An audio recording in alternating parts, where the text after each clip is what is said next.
ডিনারে যদি রুটির সঙ্গে গরম গরম ডিম ভুজিয়া হয় তাহলে কোনো কথা হবে না।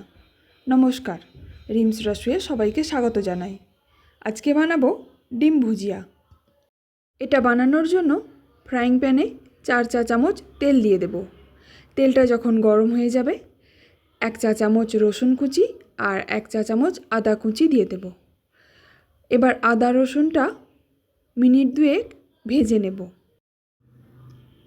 2 মিনিট পর একটা মাঝারি সাইজের পেঁয়াজ কুচি আর কাঁচা লঙ্কা কুচি দিয়ে দেব।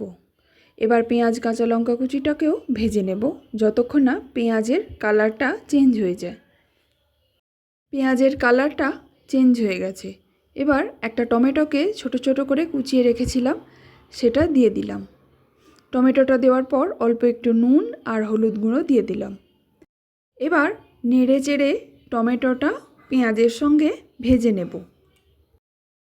এটা ততক্ষণ ভাজা হোক, আমি অন্যদিকে ডিমটা ফাটিয়ে নেব।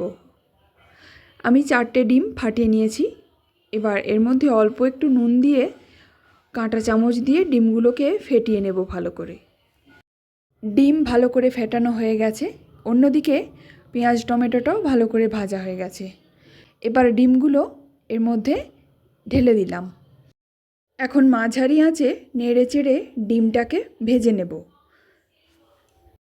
আপনাদের কাছে যদি ক্যাপসিকাম থাকে তাহলে সেটা ওই টমেটোর মতোই ছোট ছোট করে কুচি করে দিতে পারেন।